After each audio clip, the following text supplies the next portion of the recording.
tardes a todos, bienvenidos a la presentación del séptimo informe al día, el informe económico, político y social de Panamá.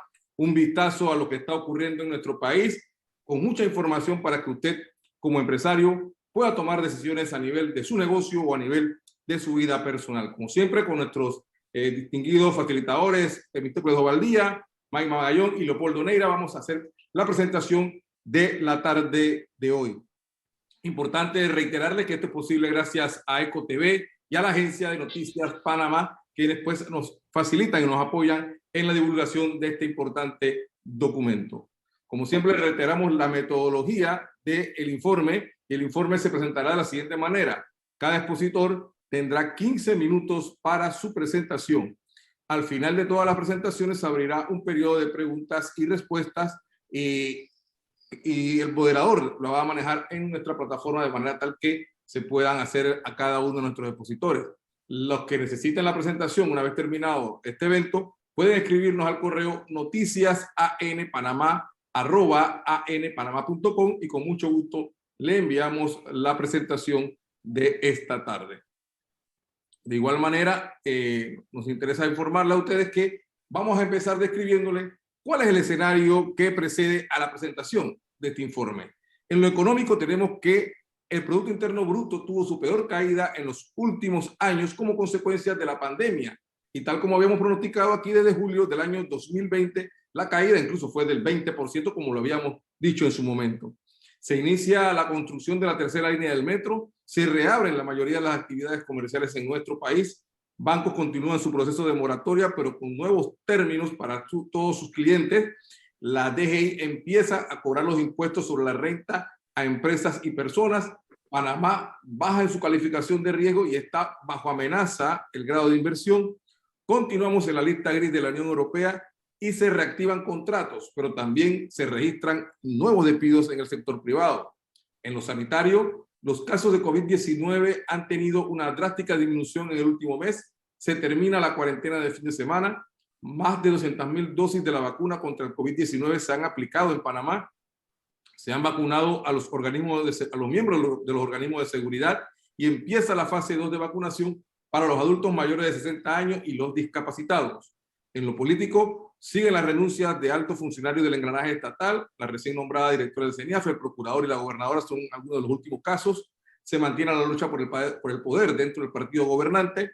Los partidos de oposición siguen al margen de la situación política con poco aporte.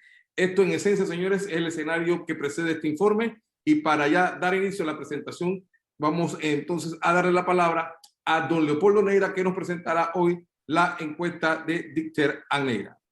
Don Leopoldo. Buenas tardes, tengan todos, un placer estar aquí con ustedes. La investigación que hicimos en el día de hoy tiene 4 preguntas, las cuales 3 atañen directamente a atender las 3 primeras preguntas: qué tan rápido el país se compara en cuanto a vacunación con otros países. La segunda tiene que ver con la perspectiva económica, es decir, qué tan rápido los panameños pensamos que vamos a poder recuperarnos de esta situación difícil económica que estamos atravesando.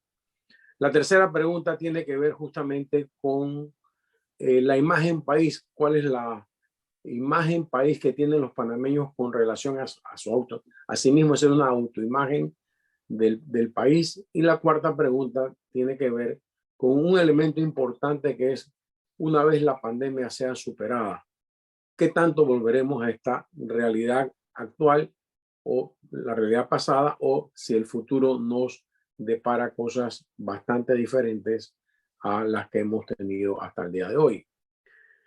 Sin más preámbulos, pues estos 4 objetivos lo pudimos realmente medir hace un espacio de unos 10 días, lo que significa que la data es tremendamente fresca. El universo, como siempre, fueron hombres, mujeres de 18 años o más de edad, de todas las clases sociales del país. El número de encuestados fue 400, lo que nos arroja un margen de error de 5.0%, y se excluyeron de esta investigación las comarcas y la provincia de El Darién. En este marco, pues servirá también para que tengamos la perspectiva de la opinión popular a efecto de que esta la podamos contrastar con las cosas que están pasando en el país, tanto en la parte económica como en la parte política.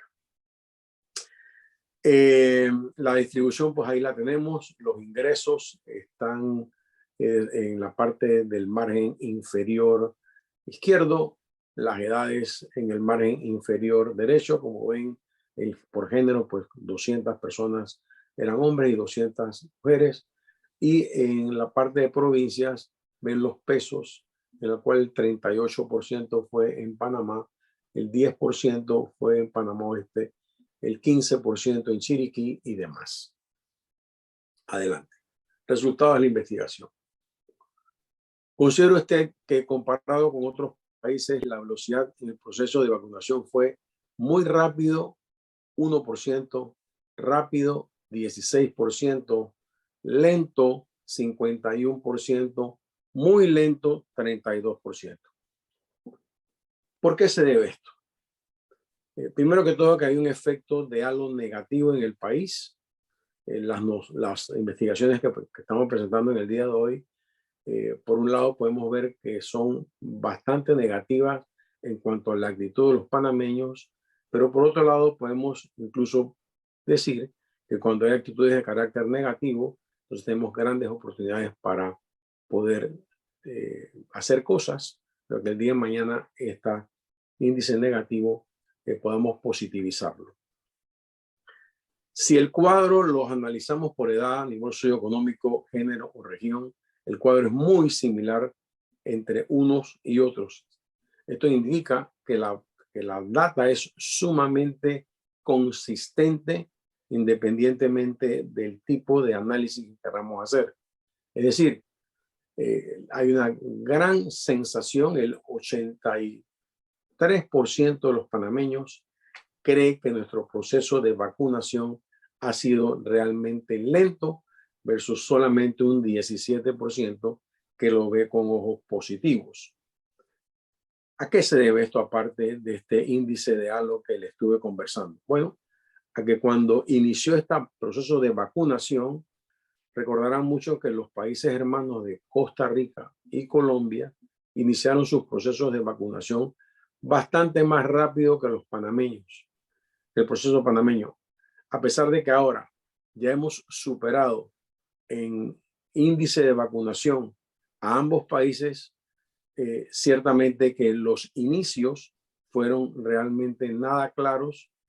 El gobierno en cierta medida comenzó a insinuar que el proceso que se había iniciado en Costa Rica era muy pocas las vacunas que habían llegado, y esa actitud gubernamental de menospreciar un poco el esfuerzo costarricense pudo haber influido en que todavía pues no tengamos los panameños una imagen firme sobre la vacunación, a pesar de que ciertamente ya estamos superando a los dos países hermanos próximos.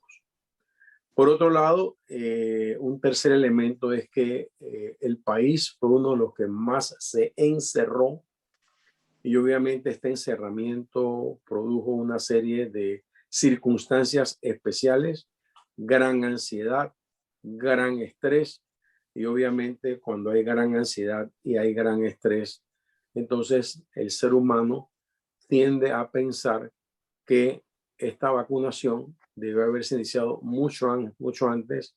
El precio que pagamos los panameños por este encerramiento fue muy alto, y obviamente eso se ve reflejado en las cifras que estamos presentando en la tarde de hoy.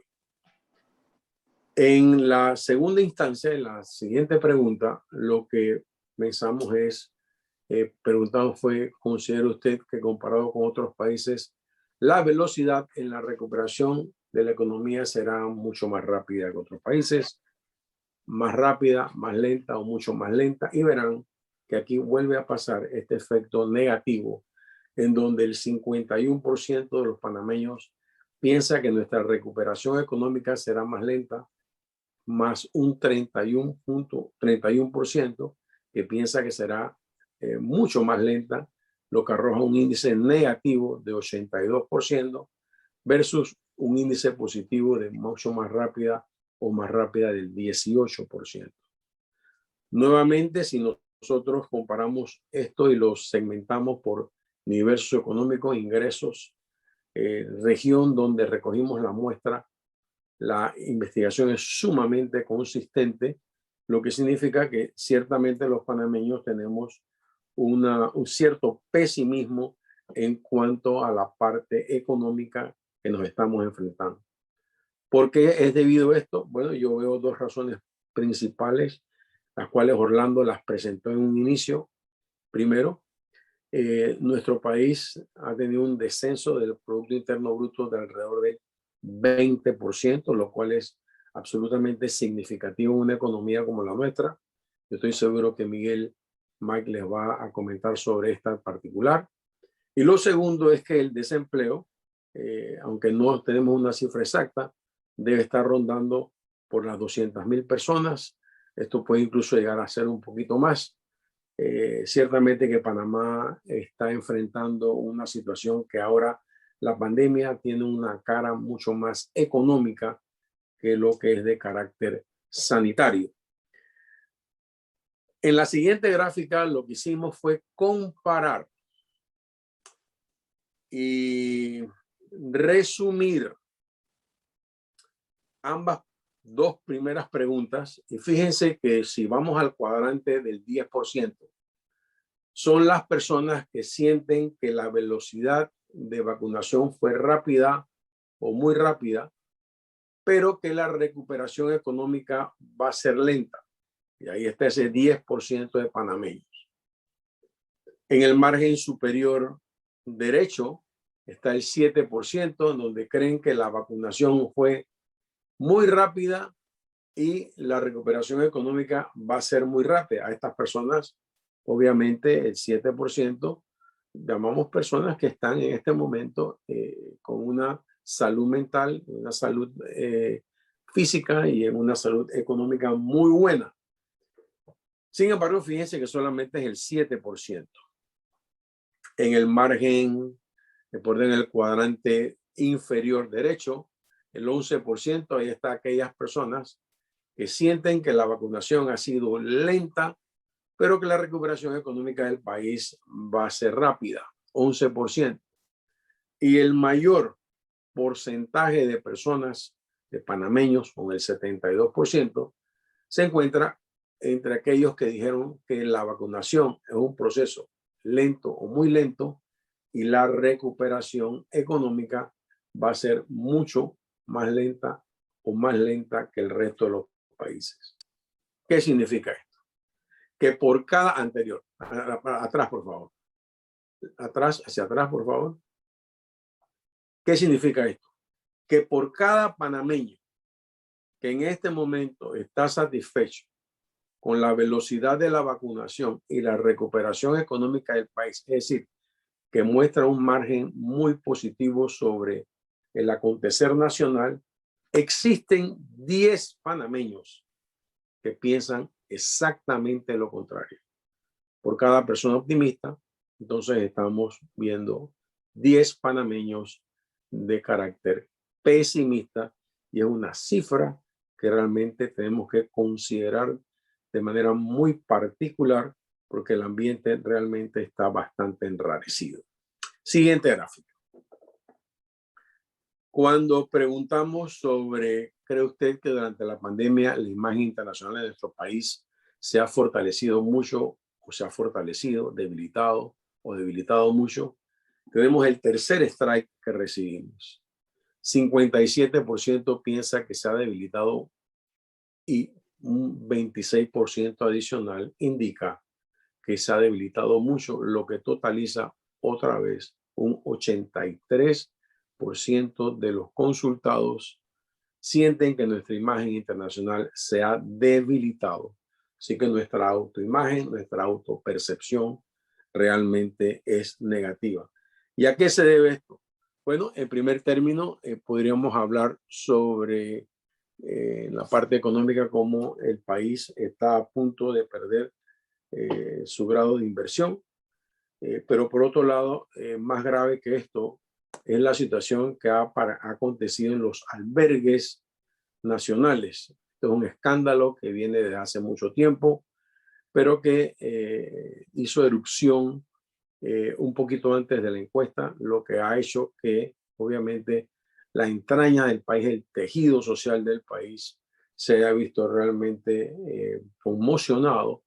Y a mí en lo particular, que me parece que estos índices lo que reflejan es una situación que va más allá de la pandemia de carácter sanitario, más allá de la pandemia de carácter económico. Hay una pandemia de carácter social que este indicador lo refleja claramente y que es una voz de alarma para que tanto los políticos, el gobierno, las fuerzas vivas del país eh, se llama a la reflexión y realmente enrumbren al país por otro derrotero, porque por donde vamos ciertamente la gran mayoría de los panameños no sienten que es la dirección correcta.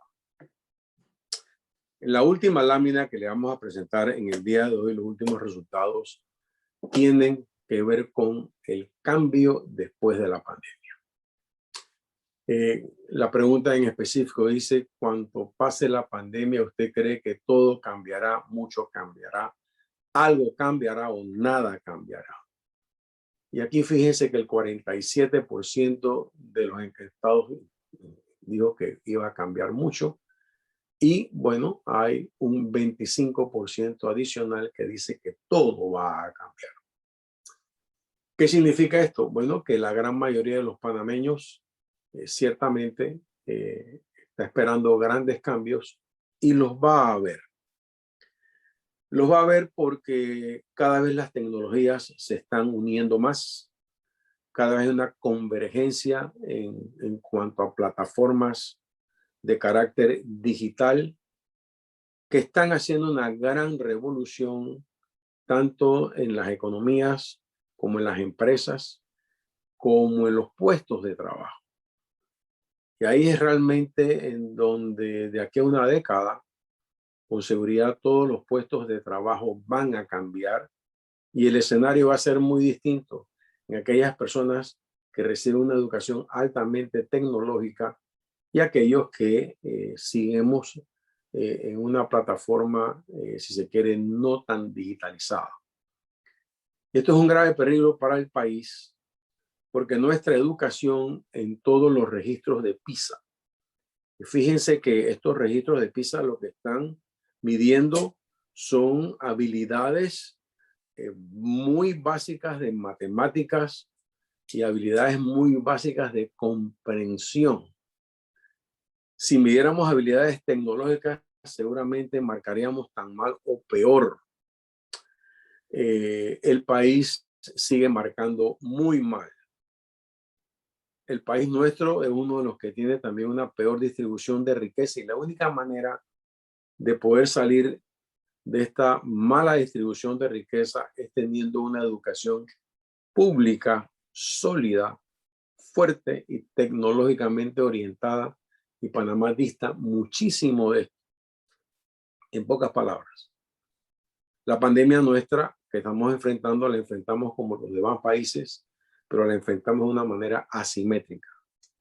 Los más pobres la han recibido con mucho más vigor que los que teníamos un poquito más.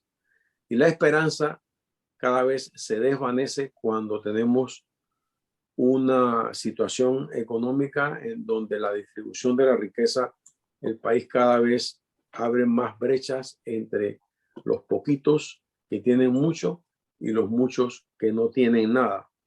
La única manera de poder solventar esto es que el país se enrumbe y que haga esfuerzos para que la parte de carácter educativo pueda brindar una escalera social a efecto de el día de mañana no tener aquí una crisis que es la que ninguno espera ni ninguno queremos, que sería una crisis de carácter social.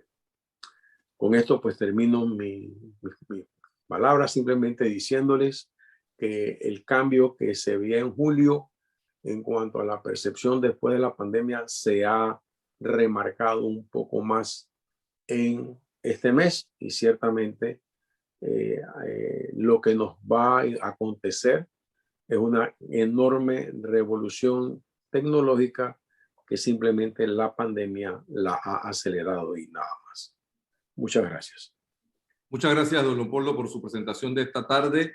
Les reiteramos que pueden hacer sus preguntas a través de la plataforma en la pestaña donde está el chat para que se la hagamos nosotros a los respectivos expositores. Damos entonces el paso ahora a nuestro siguiente panelista, Mr. Clodoval Díaz, quien va a hablar sobre los efectos políticos de la crisis socioeconómica en el 2021. Perdón. Temi, los micrófonos son tuyos. Muy buenas tardes, muchas gracias. Bienvenido a este informe mensual. En primer lugar, lamentablemente le tengo que decir que los hechos no nos permiten venir a comunicar cosas positivas.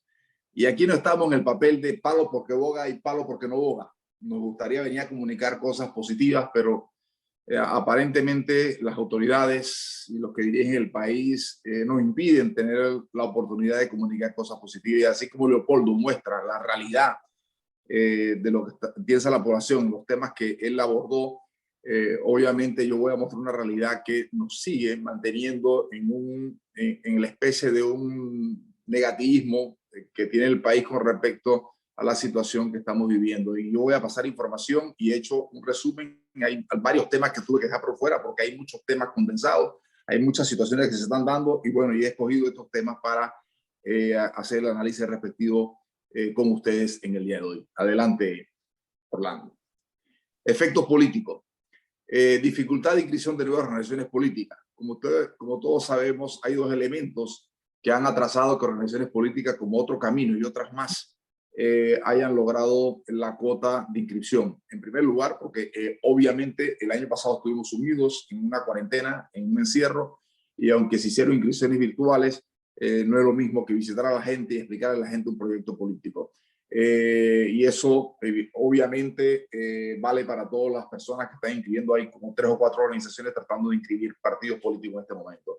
El otro efecto es que la población en este momento, producto de la pandemia y por la crisis socioeconómica que estamos viviendo, el ánimo de las personas y los ciudadanos no está en inscribirse un partido político. Obviamente el ánimo está en ver cómo resuelven sus problemas inmediatos, cómo traen comida a la casa y cómo resuelven los pagos de sus necesidades más inmediatas como luz, agua y lo demás. Inestabilidad del gobierno, ya lo mencionó especialmente la reducción y cambio de altos funcionarios, ya lo mencionó en la introducción el amigo Orlando Mendieta.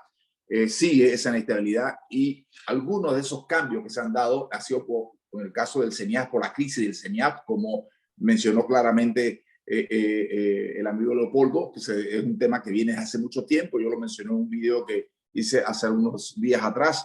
Y esa inestabilidad del gobierno no solamente está marcada por ese aspecto en específico, también está marcada porque el gobierno comienza a acomodar sus fichas más cercanas, menos independientes, para poder nombrar gente en el gobierno y para poder ejercer un control total del gobierno rumbo a a lo que va a ser las elecciones internas de autoridades o renovación de autoridades dentro del PRD y rumbo a las primarias que se van a dar para las elecciones del 2024. Inestabilidad social. Bueno, activación de los sectores sociales, especialmente por el tema de la Caja de Seguro Social y el desempleo. Todos hemos sido testigos que el Suntrack toda la semana cierra un área de la ciudad, enarbolando la bandera de siempre. No tengo que entrar en la profundización de eso. Ellos siempre mantienen un nivel de inestabilidad social que es muy pequeño, evidentemente, pero que pudiera exponenciarse cuando otros sectores sociales se han unido en el foro alternativo, especialmente por el tema de la Caja de Seguro Social, y eso se exponencia aún más hoy en día por el tema del desempleo, que ya alguna gente, especialmente los economistas, y me imagino que Mike va a hablar de eso más adelante, está entre 400 y pico mil personas en este momento, lo cual nos lleva a un desempleo de arriba del 20%. Posible fracaso del diálogo bicentenario. Yo he hablado con varias personas que están en el diálogo bicentenario y algunas otras personas que manejan información alrededor de este tema. Y aunque he dicho aquí en algunas ocasiones que la señora Franceschi, que es la actual coordinadora, es una persona totalmente capaz, con la capacidad de llevar adelante este diálogo y sacar conclusiones bien concretas que nos permitan hacer cambios positivos para el país. Todo indica que el diálogo bicentenario, que debe terminar en el mes de noviembre, se debe entregar el informe, ha perdido voluntad de los sectores políticos, especialmente los sectores oficiales, para llevar adelante. Y yo cada vez más difícil que lo que salga de ese diálogo se pueda convertir después en respuestas concretas o el desarrollo concreto de las conclusiones en el marco del gobierno, porque no veo esa voluntad política para desarrollarlo, lo cual es una pérdida de tiempo más, no solamente de la gente involucrada en el diálogo bicentenario, sino además una pérdida de tiempo para el país. Ojalá me equivoque y ojalá el día de mañana tenga que pedir disculpas porque el diálogo bicentenario dio los resultados, y yo creo que va a haber cosas positivas, pero que se implemente el mismo. Espero que sea así, pero no veo en este momento que concretamente se pueda llevar adelante lo que ahí pueda resultar producto de ese diálogo. Mayor rechazo al tradicionalismo político, especialmente los partidos políticos que han gobernado. Surgimiento de nuevos movimientos políticos, especialmente dirigidos por la juventud. Yo he visto encuestas privadas donde un porcentaje, ya más del 50% de la población, pide que hacia el 2024 quieren algo nuevo, algo diferente. Eso es una respuesta directa y concreta al tradicionalismo político de los partidos que han gobernado los últimos años a Panamá, que han tenido, todos han salido con alto señalamiento de corrupción, y eso no escapa a este gobierno, y obviamente con altos desgastes, lo cual es notorio cuando la gente emite una opinión diciendo que quiere algo nuevo para el país. Y pudiera pasar en Panamá lo que ya ha pasado en Costa Rica o lo que ya ha pasado en Colombia y muchos otros países de la región y del mundo, donde los partidos políticos tradicionales han comenzado a desaparecer y han surgido. Ya nadie habla en Colombia del Partido Conservador, ni nadie habla en Colombia del partido, o habla muy poquito del Partido Liberal. Ya hay nuevas fuerzas políticas que ocupan los espacios políticos del país y se disputan el poder. Igual pasa en Costa Rica. El Partido de la Unidad Social Cristiana ha quedado siendo un partido muy pequeño, igual que el partido,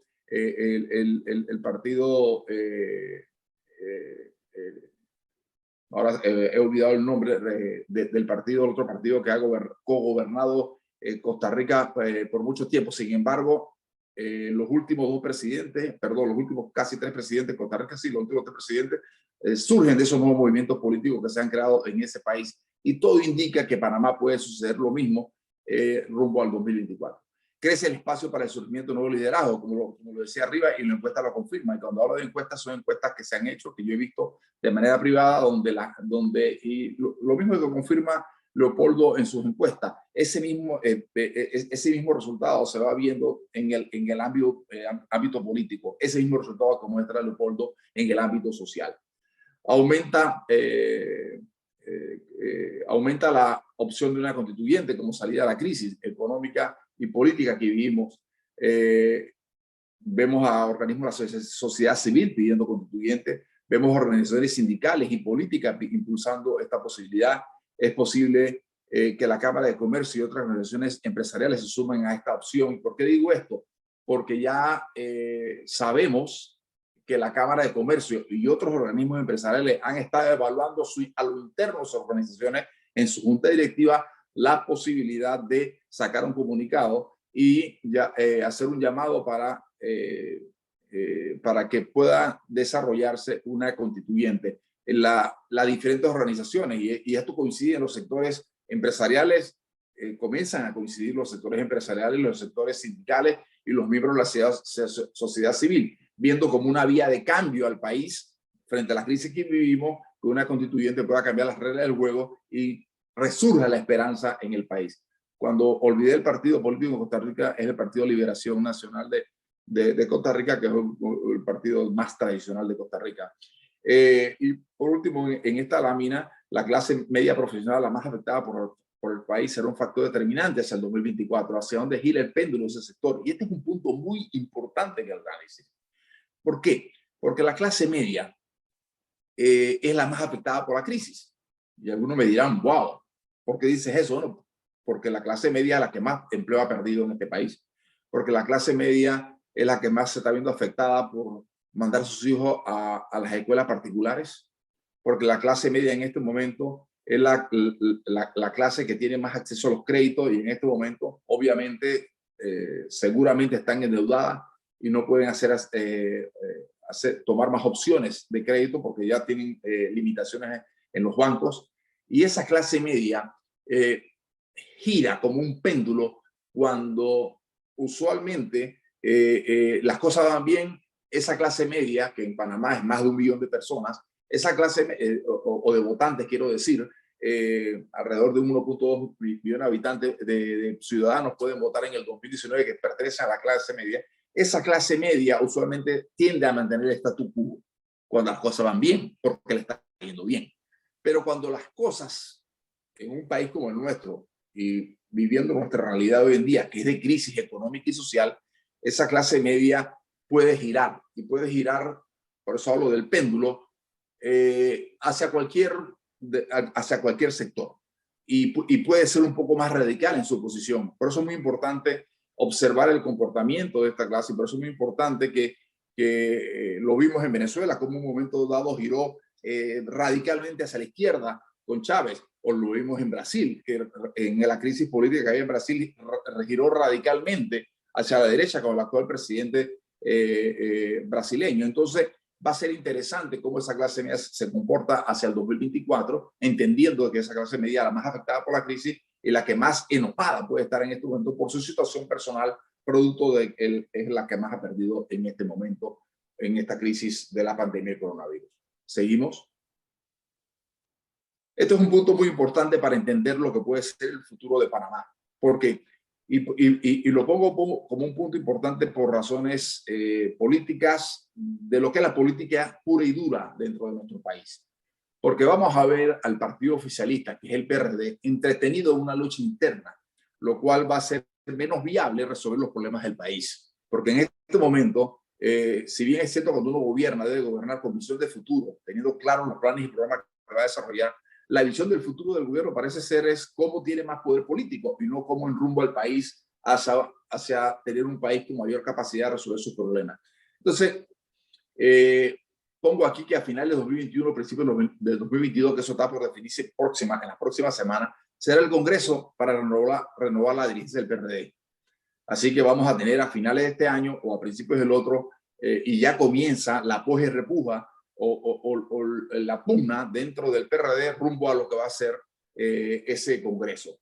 Ya tenemos información y yo en un video también lo remarqué, que ya en este momento ya se han dado nombramientos y se siguen dando nombramientos de la mayoría de los delegados del PRD, que son cerca de 5.000 delegados del PRD en el gobierno. Y lamentablemente, tengo que decirlo nuevamente, es una palabra que utilizo muy, muy comúnmente, esos nombramientos tienen un tinte político. Y cuando tienen tinte político y no están dirigidos a escoger personas que se necesitan, si se necesitaran, porque no creo que se necesita, pasan a ocupar puestos, aumentando la planilla estatal, gastando los impuestos nuestros en la politiquería. Y esas personas tienden a ir al gobierno a ocupar un papel, como llamamos comúnmente los panameños, de botella, y no, evidentemente, perdiéndose grandes cantidades de millones de dólares al año en atender planillas infladas y no atendiendo las necesidades de la gente. Y eso se está dando en este momento.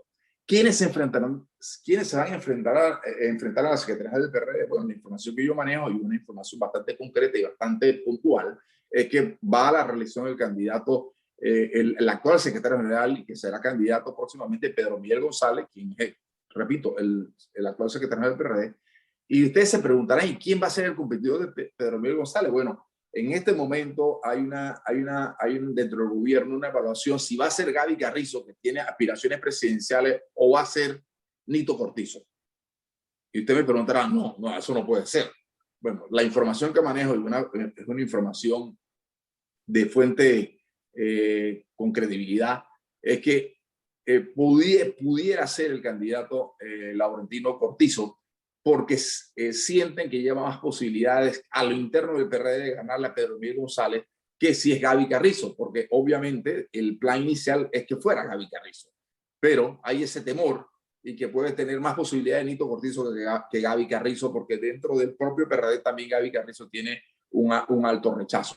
Entonces, eso desde ya comienza a utilizarse el aparato del Estado para incidir en las elecciones internas del PRD, pero además eso centra al PRD y centra al partido oficial y centra al gobierno en una lucha por el poder dentro del partido rumbo a las elecciones de 2024. Y a casi, vamos para 2 años de este gobierno, debemos centrarnos en cómo salir de la crisis socioeconómica que vivimos, y obviamente parece que las prioridades están invertidas en este caso y en este momento para desgracia de todos los panameños, lamentablemente. ¿Cuáles serán las alianzas internas que veremos? Bueno, todo indica que el sector más de lo que se ha llamado crecimiento de la tendencia y sectores que no están del PRD dentro del gobierno van a apoyar a Pedro Miguel González, pero que el sector liderado por Vinicio Robinson, que es el actual presidente del PRD, va a apoyar, y ya tiene una alianza con Gaby Carrizo y Nito Cortizo, y hay que reconocer, nos guste o no nos guste, y a mí no me gusta, me imagino que ustedes tampoco, que el diputado Vinicio Robinson, que es una figura muy cuestionada en este país, es el que manda en la Asamblea de Diputados, y además de eso tiene una amplia influencia en el gobierno, y que se entiende perfectamente con el presidente Cortizo y Gaby Carrizo. Y esa alianza le significa al que sea el candidato oficialista contra Pedro Miguel González en esas elecciones que el señor Robinson garantice que la mayoría de los diputados del PRD se vean inclinados a apoyar la candidatura que apoye Vinicio Robinson, lo cual, con todo el poder del Estado detrás, es muy probable que Pedro Miguel González pudiera perder estas elecciones a lo interno del PRD. Perspectiva del PRD hacia el 2024, proyección de votos, diputados que se podrán reelegir. En estos días estuve viendo unos estudios que se han hecho, y hacia el 2024 obviamente las perspectivas del PRD son muy negativas. Incluso la propia gente del PRD estima que hacia el 2024 los votos que recibirá el PRD va a ser entre un 10 y 12%, algo muy similar a lo que pasó con el panameñismo en las últimas elecciones, que el panameñismo solo recibió el 8% del voto, el partido panameñista liderado por Blandón, obviamente por el desgaste enorme que tuvo el expresidente Varela, en una gestión muy cuestionada, y que cargó con ese peso y sigue cargando con ese peso el señor Blandón.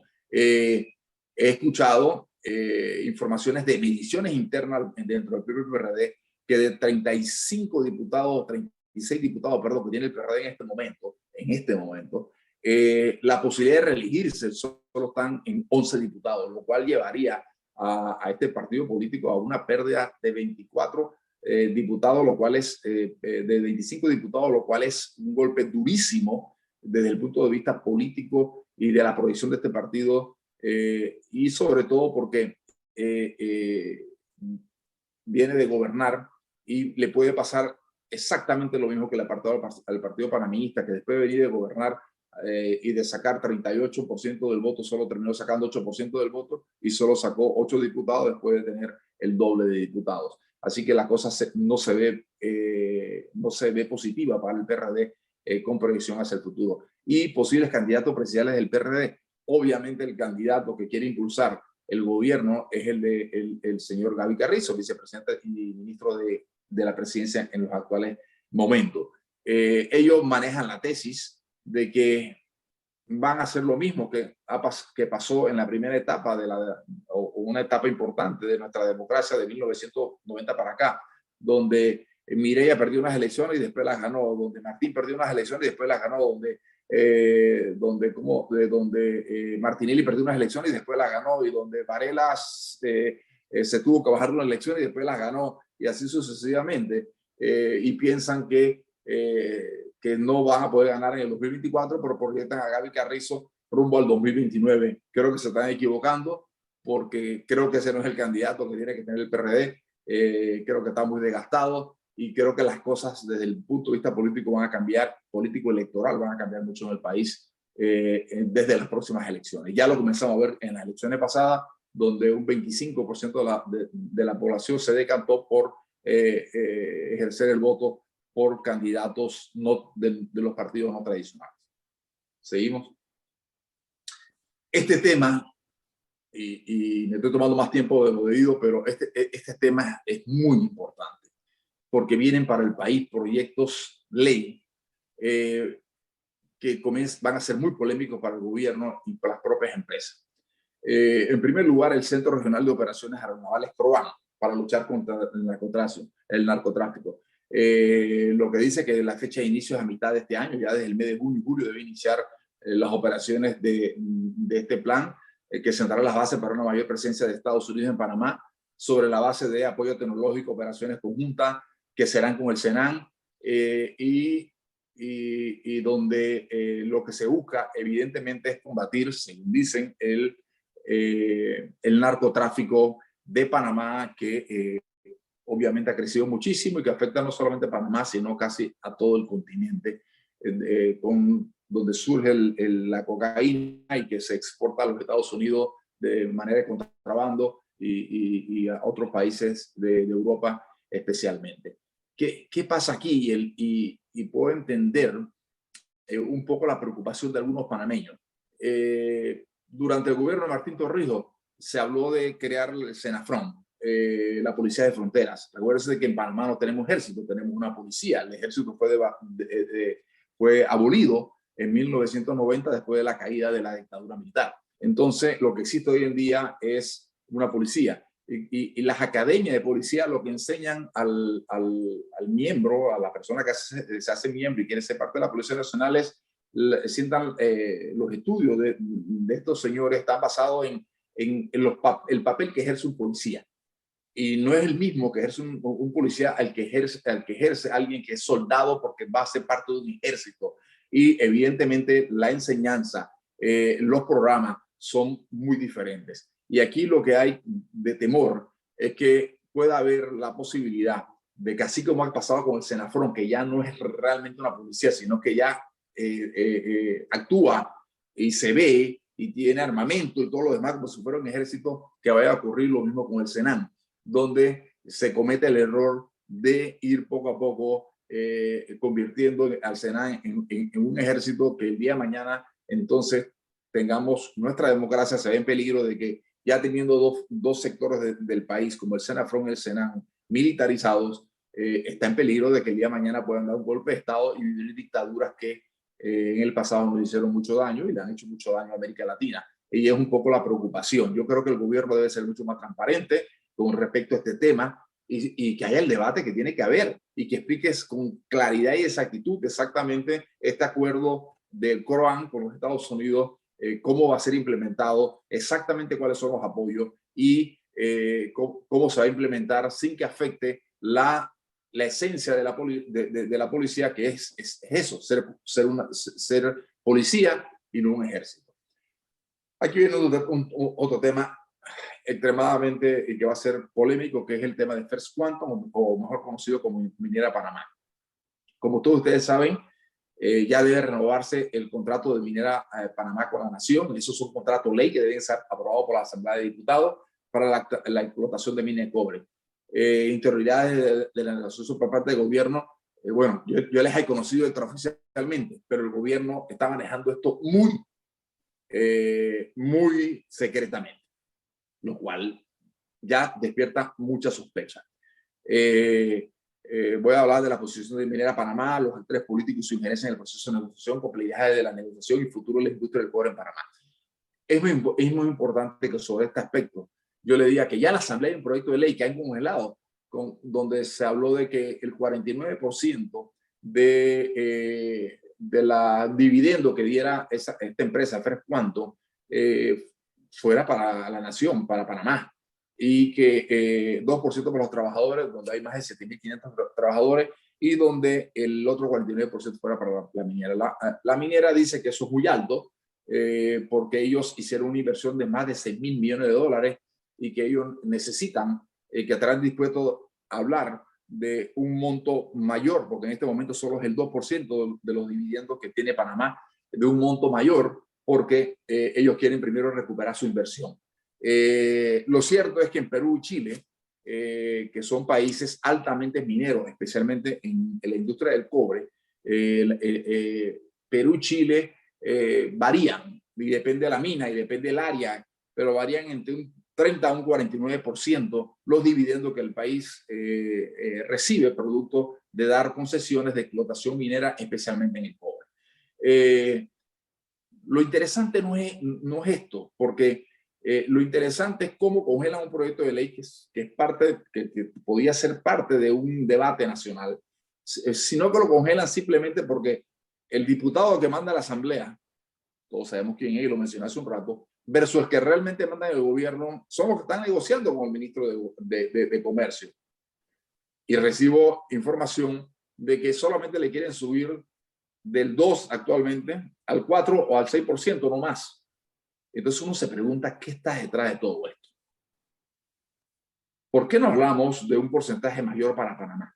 Yo no sé cuál es el porcentaje y no me atreví a decirlo. He dicho más o menos los parámetros que hay en Chile o hay en Perú, pero yo no me atreví a decir cuál es el porcentaje, porque habría que ver exactamente la inversión, cuántos años demora la recuperación de la inversión por parte de la empresa, para ir estableciendo un proceso de negociación que sea diáfano, que sea transparente y que nos permitan definir exactamente cuánto que Panamá debe ganar y por cuántos años debe ser esa renovación de contrato. Pero me parece que de 2 a 4% me parece que hay gato encerrado aquí.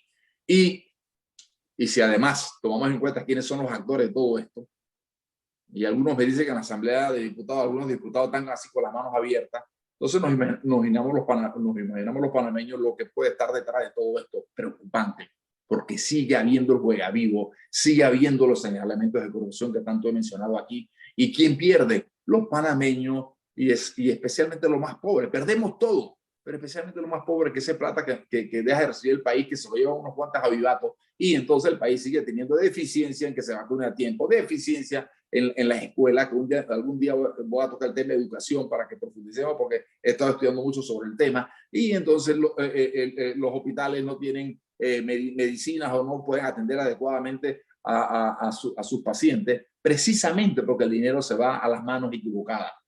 Y seguimos entonces empantanados en esto. El futuro de la industria del cobre. Perdón, yo puedo entender que puede haber complejidad de la negociación, pero ya Panamá no tiene que descubrir nada. Hay suficientes ejemplos en América Latina como para que Panamá pueda tomar muchos de esos ejemplos como base de negociación, especialmente porque además parte de las complejidades de la negociación es que First Quantum es una compañía donde hay sociedad de los Estados Unidos, donde hay sociedad canadiense, donde hay sociedad australiana, lo que implica que ellos tienen que manejarse muy estrictamente porque estos países son muy dados a perseguir la corrupción. Así que, lo cual da cierta seguridad de que pudiera First Quantum oponerse a cualquier intención por parte de los avivatos de siempre, de los malos políticos, de querer sacar una tajada en este momento. Entonces, ¿por qué? Porque si First Quantum llega un arreglo y estos quieren sacar una tajada a esto, pudiera verse en una investigación que puede dañar su reputación, y no solamente su reputación, puede verse el día de mañana metido en un proceso legal en algunos de estos países como Canadá, Australia, Inglaterra o Estados Unidos, precisamente porque hicieron cosas indebidas. Entonces, por eso hablo de las complejidades de la negociación. Y futuro de la industria del cobre, el futuro es inmenso. Y yo puedo entender a los ambientalistas, pero bueno, ya la concesión fue dada y ya se está explotando la mina de cobre. Algunos entendidos me dicen que la industria del cobre puede ser 8 veces, 10 veces más importante que el Canal de Panamá. Imagínense lo que eso significa si negociamos de una manera adecuada, atendiendo los intereses del país. Que por sí sola, la industria del cobre, que ya se está explotando, pudiera ayudarnos a resolver el problema de la crisis socioeconómica que estamos teniendo. Pero, de nuevo, parece que el gobierno anda por un lado y los intereses del país andan por el otro. Entonces, muchos ojos aquí, panameños, muchos ojos aquí, panameñas, porque lo que se negocia aquí definen a alguna medida nuestro futuro. Igual pasa con Hutchison Ports, o mejor conocido como Panama Ports. ¿Qué pasa con Panama Ports? Esto es aún peor, porque yo escucho ya de cifras y miren información que le voy a dar al respecto, porque la renovación del contrato es para la continuación de la explotación del negocio portuario. Y todo indica que en el mes de abril esa concesión se va a renovar, el mes de abril, donde el Estado panameño supuestamente debe recibir el 10% de los dividendos o ganancias. Entonces, en este momento he visto a gente decir que en la investigación, creo que 1 o 2 billones en 20 años que lleva, más de 20 años que lleva Panamá por el Panamá, es lo que se le ha dado al Estado panameño producto de la explotación portuaria en este país. Esto es una aberración, esto es un negociado, esto no admite discusión. Recuérdense que esto fue dado en el gobierno del expresidente Ernesto Pérez Valladares y después la concesión fue aumentada por el gobierno de la señora Mireya Moscoso.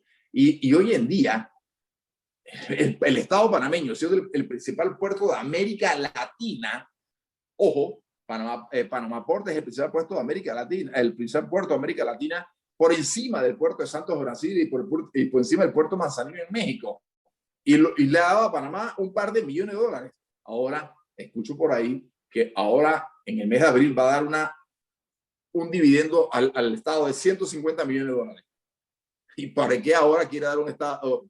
Bienvenido sea. Pero ¿por qué ahora quiere dar un dividendo de 150 millones de dólares al Estado panameño? Bueno, porque para bajar las tensiones y que le puedan dar el nuevo contrato al líder de la nación para explotar el negocio portuario por 20 años más. ¡Qué casualidad! No sé cuánto hemos dado de percibir ahí. He escuchado varios estudios, algunos hablan de 400, 500 más millones de dólares que el Estado no ha recibido porque esta empresa siempre aduce que el negocio no es suficiente bueno, y lo cual es aparentemente totalmente falso, y nos seguimos perjudicando los panameños. Entonces aquí hay un par de aspectos muy importantes, porque los actores involucrados en la negociación siguen siendo los mismos que frecuento. Sigue siendo los mismos. ¿Por qué? Porque son proyectos de la nación y el que manda la asamblea sigue teniendo el control de la asamblea, y como eso tiene que ir a la asamblea, él tiene el control de la misma, y el resto, algunos de sus allegados están con las manos así, abiertas. Y aquí se ve el peligro que se ve, que las manos abiertas reciban lo que quieren recibir. Entonces, mucho ojo con esto, porque además de esto, ya sabemos posiciones del gobierno americano un poco en contra de esa concesión, porque acusan a Hutchison Port, que es el nombre correcto, Panama Port, porque es una franquicia internacional que pertenece a Hong Kong y a China, por estas prácticas de corrupción en otros países. Lo bueno de esto, pero que no va a pasar lamentablemente, es que Maersk, que es la naviera más grande del mundo, ha estado interesada en ser actor para competir en una posible licitación que se pueda abrir para competirle a Panama Ports por el manejo y explotación del negocio portuario en Panamá. Pero yo no me voy a equivocar. Y oigan lo que les voy a decir. No va a haber nueva licitación. Le van a volver a dar el contrato a Panama Ports.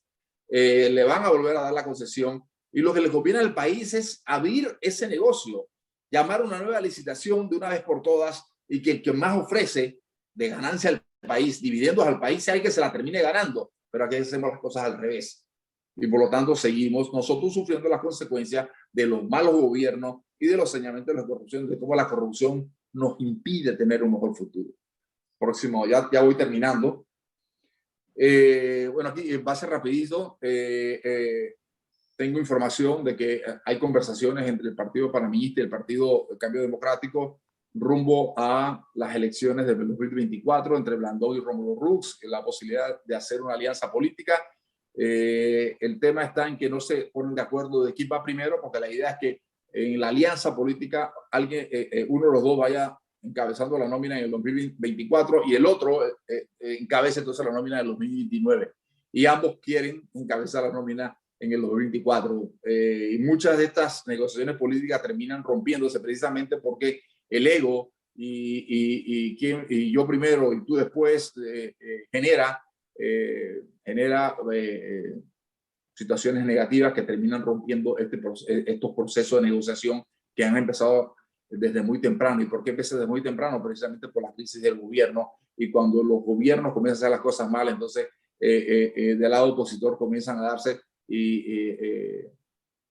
se incendia la política y comienza la gente a tener más participación y mucho más relevancia, a pesar de que su papel opositor es cuestionable, y lo decía Orlando claramente al inicio de la presentación, que el gobierno no tiene una real oposición política, y todo indica que se están prefiriendo repartirse el poder con negociaciones en vez de plantearle al país una visión de país y un proyecto de país. Ahora, ¿será una alianza viable entre ambos? Creo que sí. Quién gana, quién pierde, depende de quién vaya a la cabeza y quién quede de segundo. Pero repito, el país como que camina, quiere algo nuevo. Lo que pasa es que ese algo nuevo ahora tendrá que surgir, y veremos si los nuevos partidos se inscriben y cómo se organizan, y va a depender en gran medida de esta situación que la pandemia está en este momento afectando. Muchas gracias, Temi, por tu presentación de esta tarde. La verdad que muy interesante. Vamos entonces a continuar y vamos a darle la palabra a Mike Magallón, quien nos va a hablar sobre los escenarios económicos de Panamá en este año 2021. Mike, bienvenido. Buenas tardes, vamos al grano porque hay bastante que cubrir y poco tiempo. Ok, los resultados del 20 ya muchos lo conocen. El PIB bajó 17.9%, 18 era lo que teníamos nosotros pronosticado desde el segundo trimestre.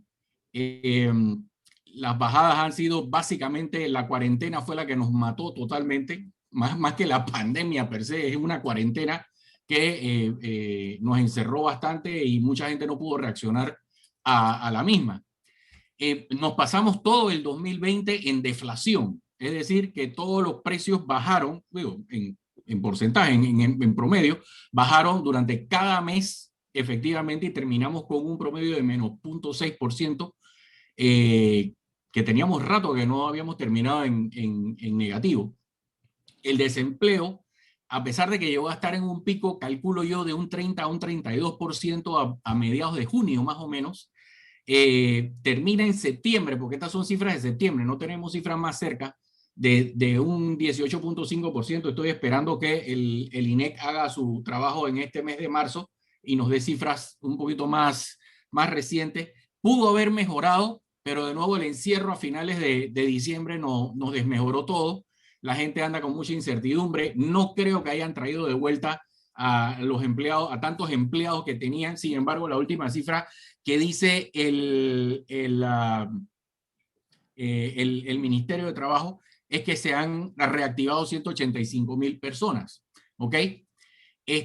Para volver al PIB, nosotros llegamos a decaer al año 2015. Fíjense lo interesante de todo esto. ¿Cuántos años retrocedimos? 5 años prácticamente. ¿Por qué hubo deflación? Porque bajó el combustible radicalmente, y bajó el combustible porque no había demanda, punto, por un lado, y bajó la demanda de todos los otros productos, ¿ok? Porque no había plata, había mucho desempleo y todo esto. El otro factor macroeconómico que siempre nos estamos jactando, que es muy bueno, que es la inversión directa extranjera, también bajó radicalmente. Bajó en un 43.1% y nos ubicó en el IDE del año 2010. Imagínense ustedes cómo retrocedimos en cuanto a la inversión extranjera. ¿Ok? Seguimos.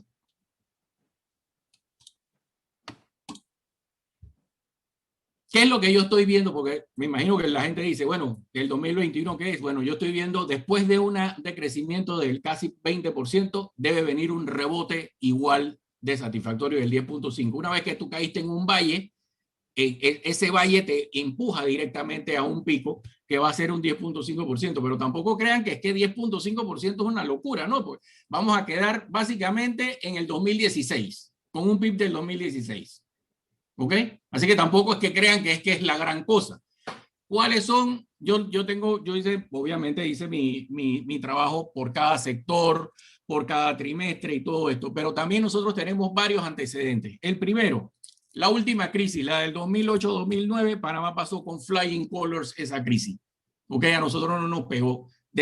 Crecimos en ese año un 3%, después de haber venido creciendo 6 y 7, 8%, ¿ok? Pero a Panamá no le pasó nada. ¿Ok? Eso fue otro tipo de crisis, pero no nos pasó nada. La crisis anterior había sido la del 2001-2000, la que le tocó el quinquenio de Mireya, que había sido por la entrada del euro, la entrada del aumento sustancial del barril del petróleo y el 9/11, y esa crisis que duró 5 años prácticamente, esa crisis que nos duró 5 años, la pudimos arreglar, pero no caímos en decrecimiento prácticamente, pero sí en crecimiento bajito.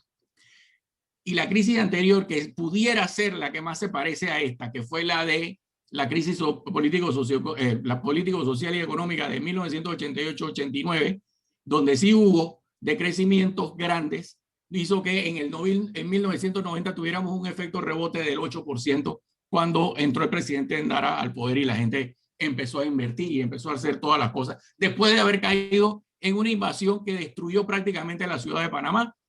¿Ok?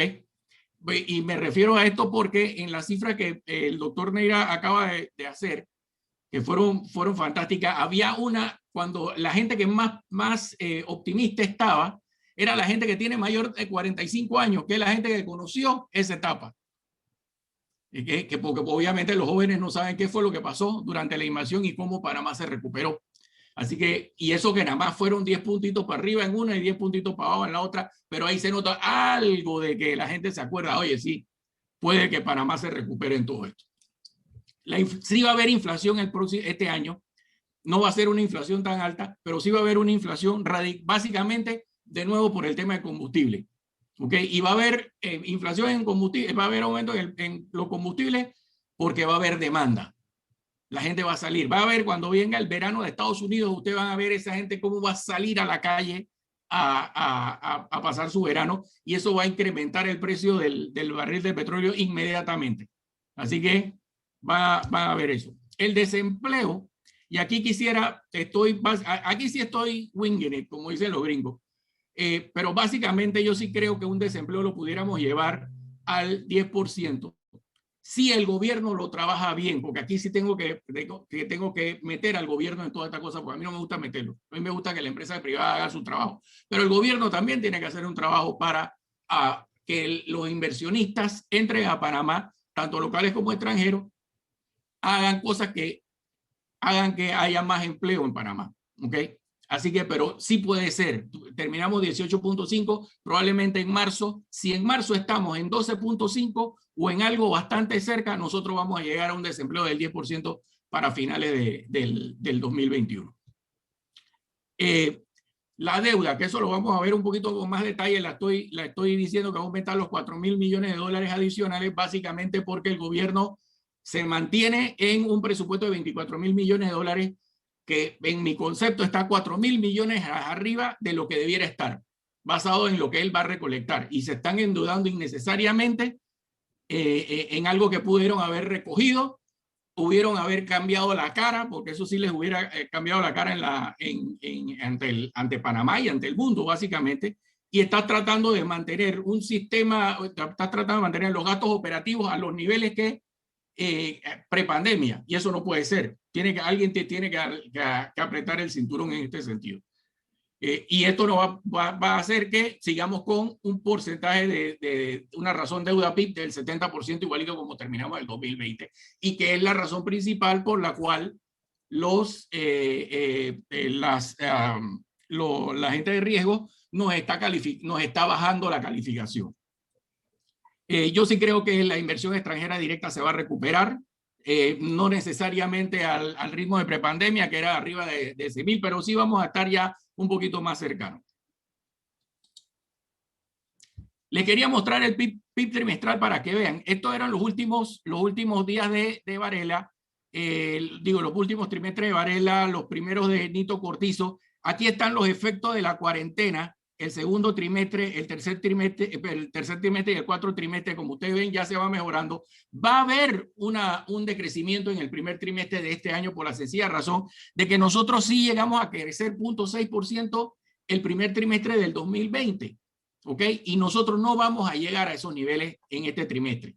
Tuvimos, acaban de abrir, así que de repente vamos a agarrar un poquito de la colita de buenas cosas en el mes de marzo, pero en total del trimestre, de enero a marzo, no vamos a crecer, sino que vamos a decrecer todavía. Ahora, el segundo, el tercer y el cuarto trimestre va a ser especialmente el segundo, que fue cuando estuvimos más encerrados.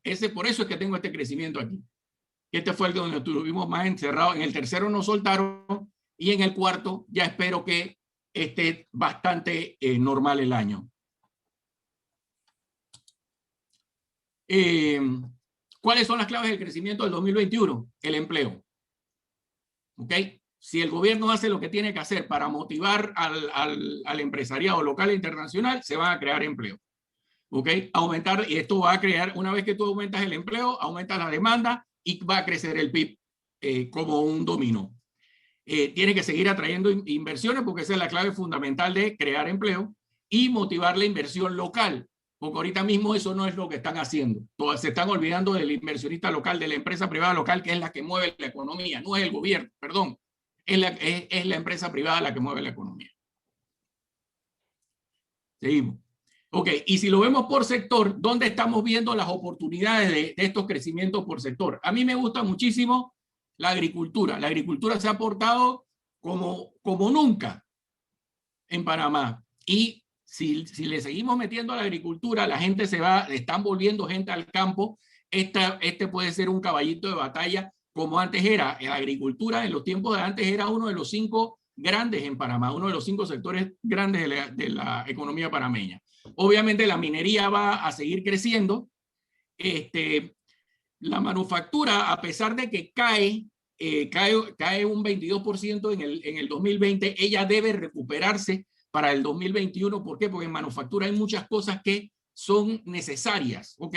Y estamos teniendo un buen auge en ese momento, en ese sentido. Yo no veo la construcción recuperándose a niveles prepandemia todavía. El comercio en general, por mayor y por menor, va a tener un alguito de repunte, pero todavía no llega a como estaba anteriormente. Igual va a pasar con los hoteles y restaurantes, a pesar de que se recupere un 41%, todavía está a mitad de lo que estaba antes de la pandemia. Y sí me gustaría hablar un poquito de intermediación financiera, porque aquí sí hay un tema de riesgo que los bancos tienen que entender, que si no arreglan a sus clientes de alguna manera, los tienen que arreglar. No es que le tienen que dar moratoria, eso no es lo que hay que hacer, sino que es que hay que darle facilidades para que ese cliente te pague esa deuda, punto, porque si no lo que el cliente va a pasar, no te la va a pagar. Si tú no le das más aire a ese cliente no te lo va a pagar porque en el futuro inmediato no tiene con qué pagar. Estos son tanto clientes a nivel personal como clientes a nivel comercial. Seguimos. Ok. Les quería mostrar un par de cositas interesantes acá. ¿Qué es lo que está pasando con el Canal de Panamá? Y es cómo está revirtiendo los tránsitos de Panamax versus Neopanamax. Y esto está bien desde que empezó la ampliación en el 2016. Ustedes están viendo cómo se van cambiando las cosas. Mientras que el peaje de un barco Panamá, cuando pasa un Neopanamax, son 3 Panamax que pueden pasar, que no dan el mismo peaje. ¿Ok? Entonces Panamá está haciendo eso. Estamos revirtiendo esos Panamax que ya no se están construyendo, que ya no están pasando y todo el mundo está en Neopanamax, ¿okay? Que ya prácticamente están a una pulgada de las nuevas esclusas y seguimos creciendo en ese sentido. Esto nos trae más tonelaje y a pesar de que nos trae menos tráfico, nos trae más tonelaje y nos trae más peaje, que eso es lo más importante para nosotros. Así que el canal va a seguir creciendo y cuidado que en el 2021 nos da una excelente sorpresa ya finalmente.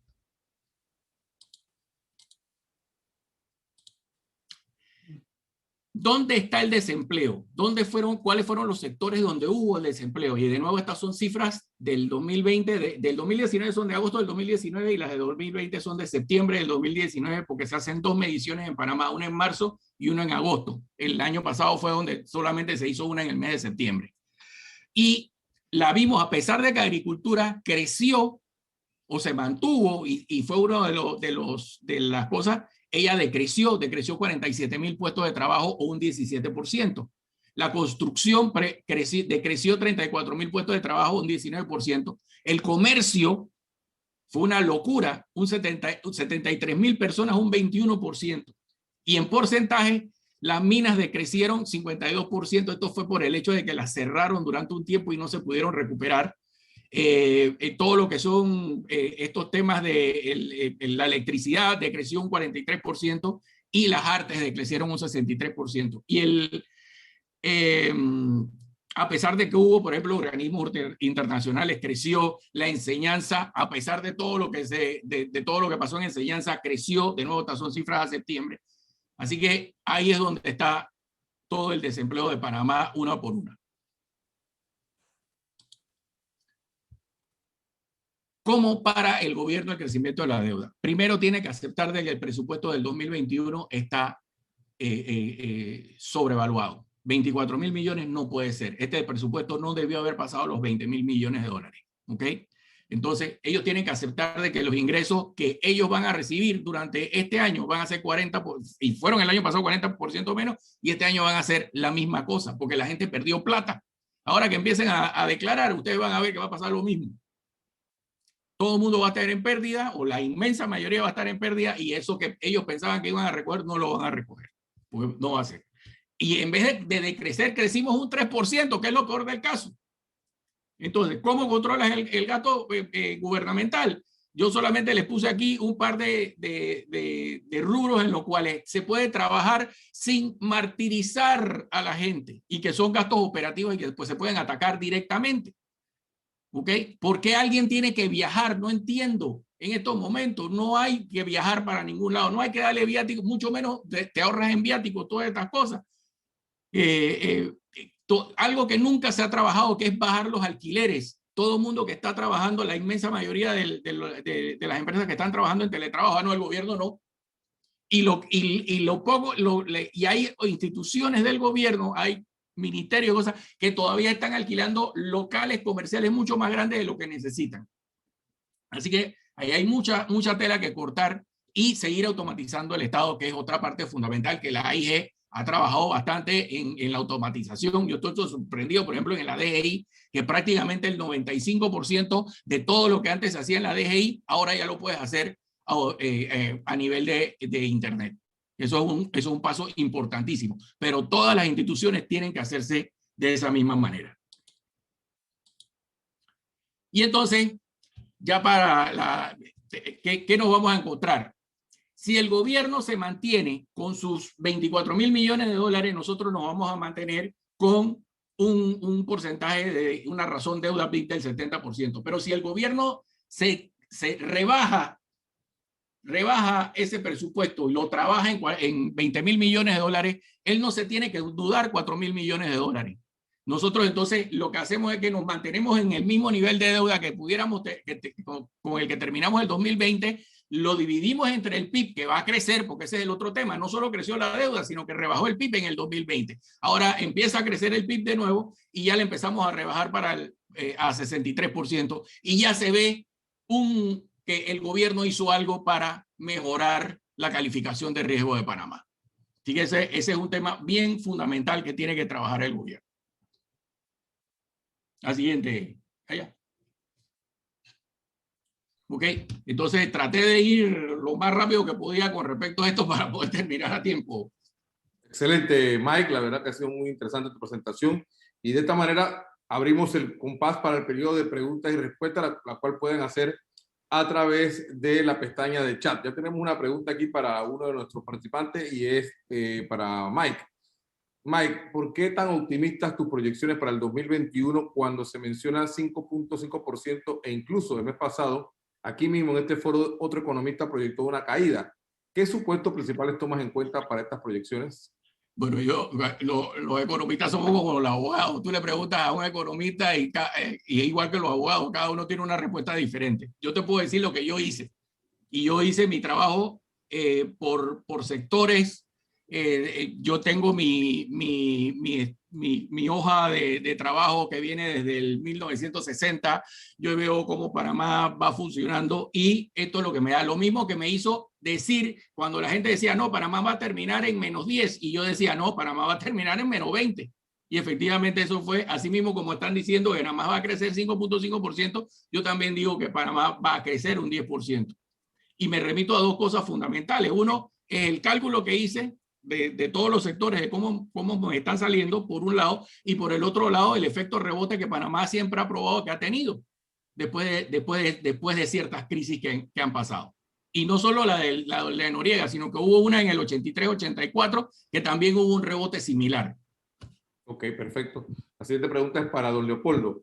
Don Leopoldo, ¿qué tan impactante o importante será ese proceso de vacunación para que ayude a la reactivación económica de Panamá?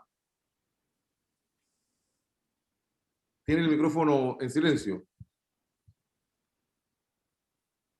Ciertamente que mientras no solucionemos el problema de carácter sanitario, difícilmente vamos a poder solucionar el problema económico. Pero lo cierto es lo siguiente. En este momento la situación es apremiante en la parte económica. En este momento, como bien decía Temi, la clase media es la que más impactada está. La clase popular simplemente estaba ya tocando fondo, ya no podía tener menos. Y mientras no solucionemos la parte de carácter sanitario, pues la parte económica no puede arrancar. Mike acaba de decirnos, el país estaba cerrado, mientras el país estuvo cerrado, la economía pues no se pudo mover. Sin embargo, el abrir la economía no significa que el abrir la parte pandémica y abrir la economía no significa que inmediatamente vayamos a poder reactivarnos como quisiéramos.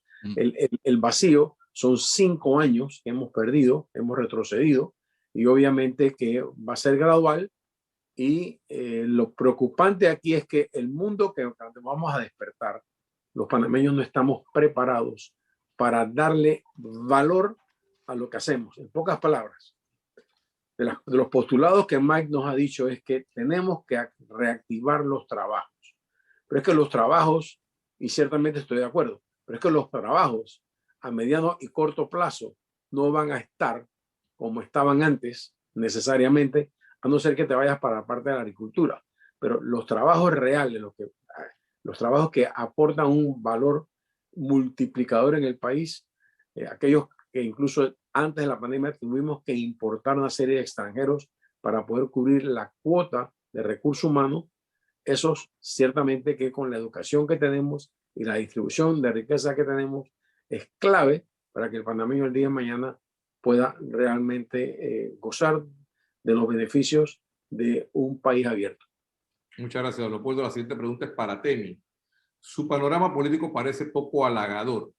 ¿Tiene alguna buena noticia entre todo esto? Bueno, qué tremenda pregunta me acaban de hacer. Una buena noticia sería que el pueblo panameño se empoderara. Yo estoy convencido, absolutamente convencido, que si tuviéramos un pueblo mucho más empoderado, que despertase, y que no hay nada más que un político o un mal político que tenga miedo, que tenga 10.000, 20.000 personas afuera de la Asamblea de Diputados, afuera de la presidencia, exigiéndole rectificaciones al gobierno. Estoy seguro que no se atreverían a robar ni un centavo más. Estoy seguro que pensarían 2 veces lo que van a hacer.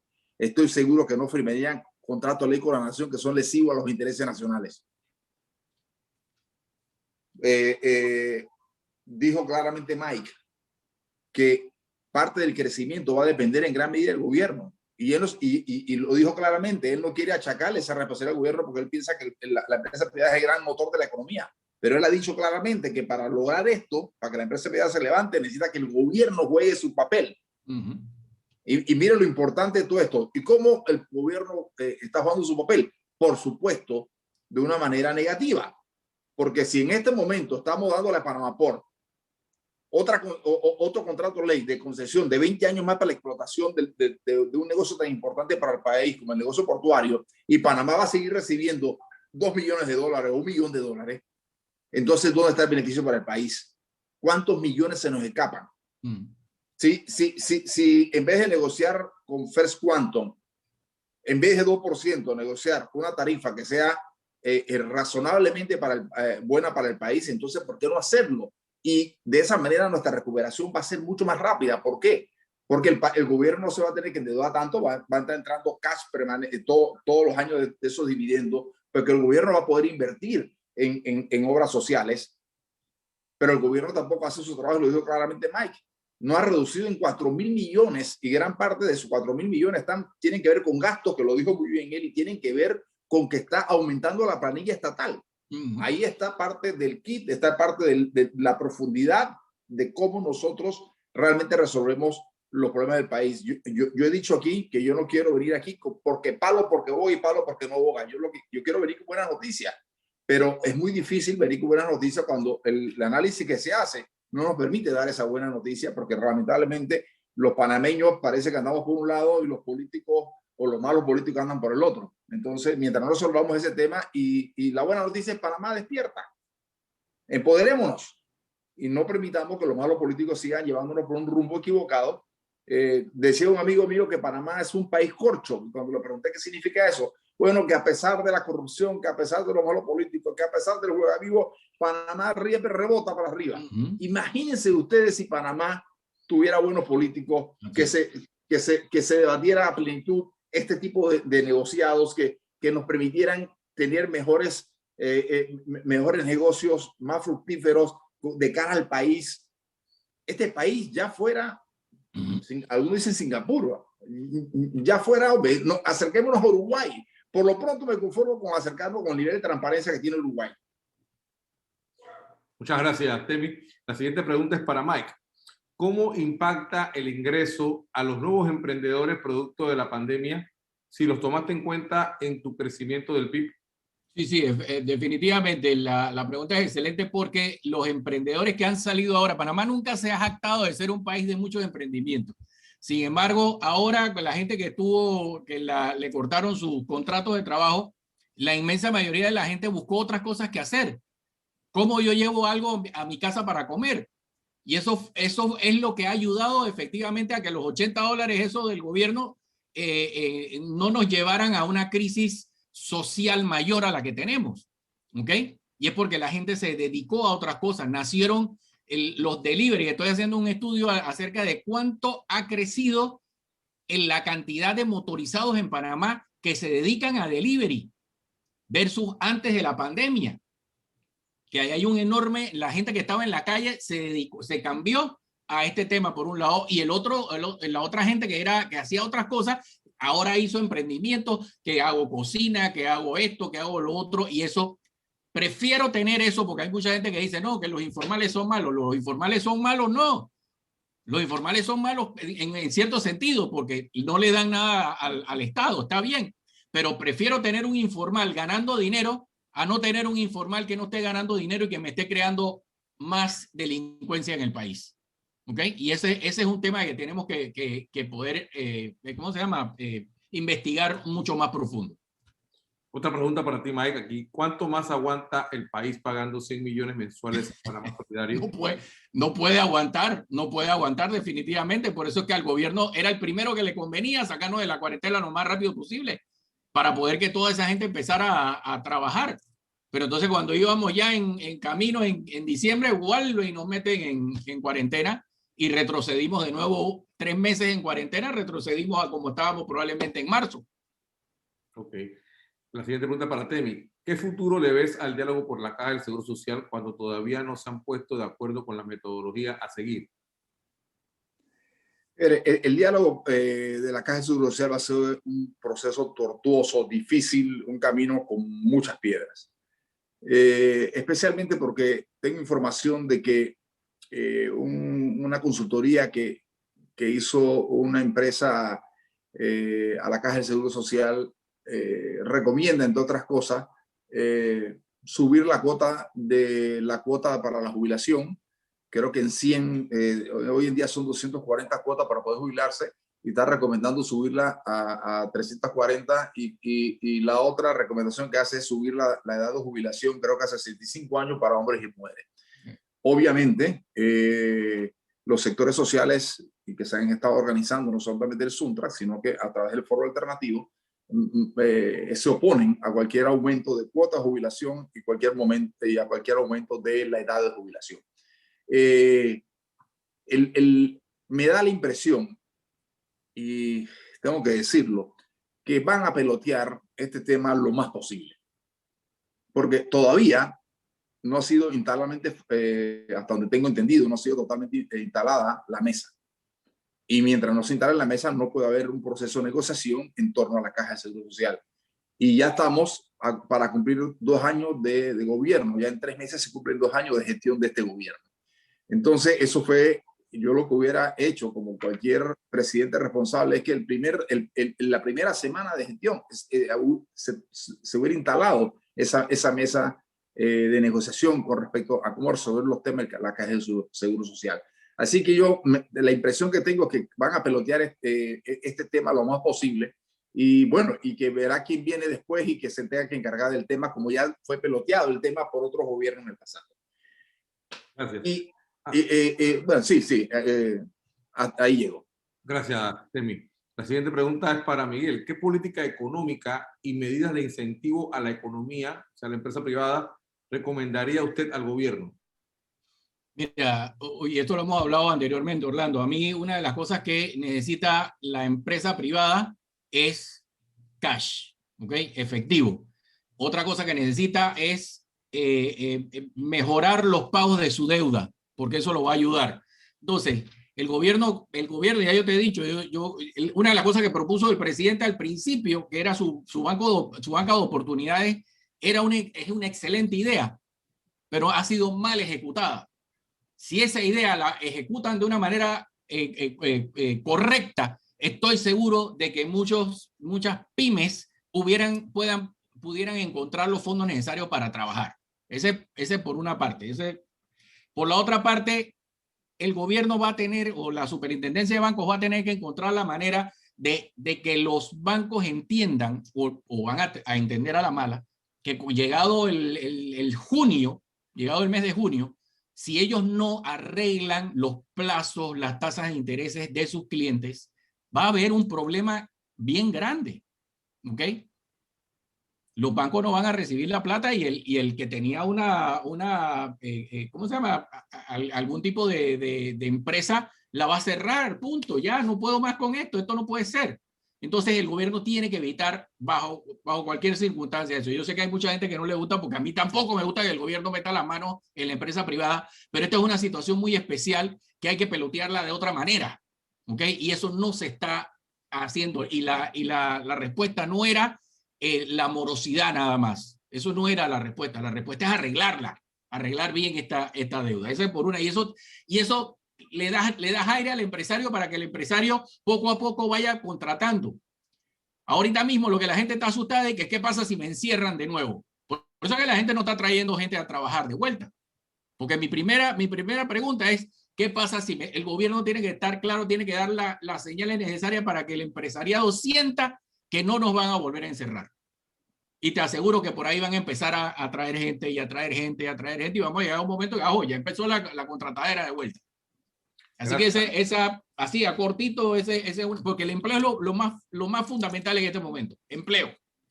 Gracias, Mike. Don Leopoldo, preguntan para usted posibles medidas para mejorar la percepción del panameño por parte del sector gobierno o el sector privado, de tal manera que podamos levantarnos más rápido. Yo creo que hay que tener una visión país que sea absolutamente mucho mayor a lo que es la visión política. Lamentablemente, el gobierno y los gobiernos han estado tan debilitados en pugnas internas. Han estado tan debilitados en pugnas con la Asamblea. Hemos tenido una administración de justicia tan pobre que ciertamente hemos tenido que recurrir a las cosas más básicas para tratar de mantener al país estable. Como consecuencia, nos hemos descuidado en todos los aspectos de carácter educativo. Nos hemos descuidado en todos los aspectos de carácter hospitalario. Y fíjense lo que está pasando en la Caja de Seguro Social. Para realmente levantar al país como es debido, y tenemos suficientes beneficios muy particulares. Mike lo acaba de decir, aquí tenemos el puerto de contenedores más grande de Latinoamérica. Aquí tenemos uno de los centros financieros más grandes de Latinoamérica. Aquí tenemos el uso del dólar que facilita la inversión extranjera. Aquí tenemos una serie de conexiones de carácter internacional a través de redes que pasan por nuestro canal. Fin, aquí tenemos un centro logístico internacional que cada vez se refuerza más con la decisión de Copa de hacer de Panamá un hub de las Américas. Acá tenemos una serie de beneficios, pero ¿qué es lo que nos está pasando? ¿Por qué la gente no va a la calle? ¿Por qué la gente no protesta?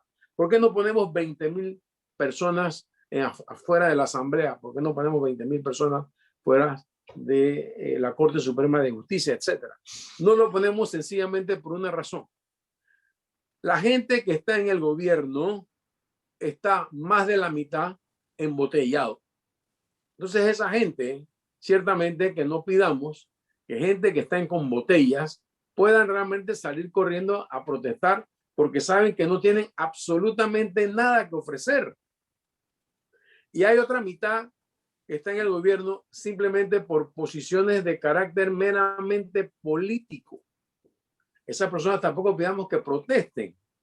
Y hay un segmento muy pequeño que realmente no tiene empleo, puede hacer grandes aportes y por supuesto que esa pequeña minoría de gente que puede ofrecer enorme valor en posiciones en este país, el recurso humano es tan deficiente que por lo general está empleado.